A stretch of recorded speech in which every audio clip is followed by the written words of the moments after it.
Hey guys, and welcome to Season 3, Episode 1 of Baking with Q. Today, I'm going to show you how to make something very exciting.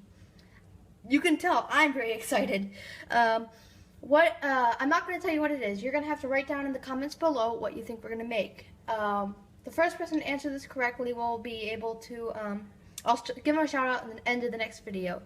But for right now, just what do you think we could make with some sugar, some egg whites, some powdered sugar, some shortening, and some butter, and a little bit of vanilla.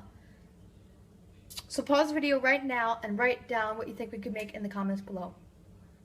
Okay, did you write down what you think we could make in the comments below? Make sure you do that right now. Like now.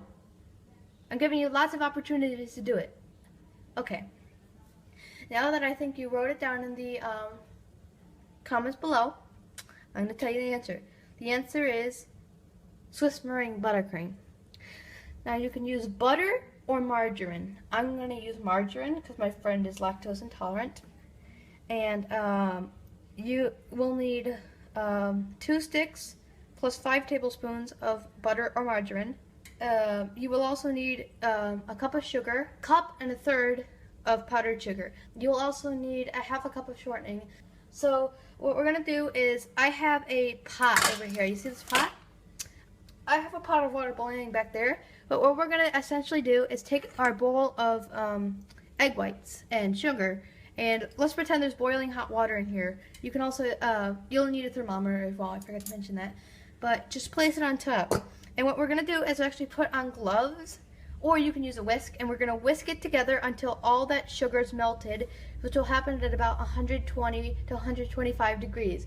If you go over 140 degrees, your eggs will scramble or coagulate, and you will have scrambled eggs and they will not whip up. Make sure you do not get any yolk or any fat in there, or they will not whip up. So make sure you put on gloves before you do this, or you can just use a whisk. But so what we're going to do is you're going to dip your thermometer into your egg whites, and it's going to reach 120 degrees, and that's when it's perfect. So I'm going to go ahead and put this over my, it's called a double boiler, and you're going to put this over my pot of boiling water. I'm going to mix it with my hand, or you can use a whisk, until it reaches 120 degrees.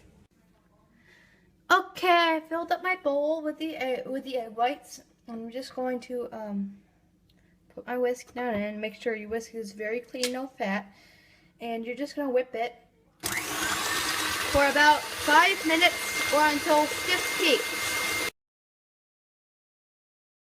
If you notice, this is a very stiff peaked meringue. It's not slopping back onto my beaters, it's staying straight up. There's just a little curl on the top from that tip, but that's normal. It shouldn't be like, if it was slopping down onto your beaters and it was dripping, then that would be, you see how it's like holding itself up? That's perfect. So now what you're going to want to do is put it back, put the attachment back onto your mixer, and put it on low, lock it, and put all of your powdered sugar in your bowl at once. Look, I take my fingers and it just falls apart. Like, look how soft it is. It's just squished and it's perfect. So it looks like my meringue is coming together. So now what I'm going to do is I'm going to put it onto about a 6. And I'm going to throw in my butter, a stick at a time. If it was too soft, it might get real. Your frosting might get really soupy. And if it was too firm, it might lump up. So try to get it room temperature, but not too soft, not too drippy and sloppy and soupy.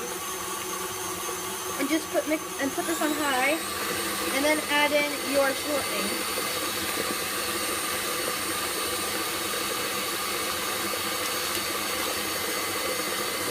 I'm gonna let it keep mixing.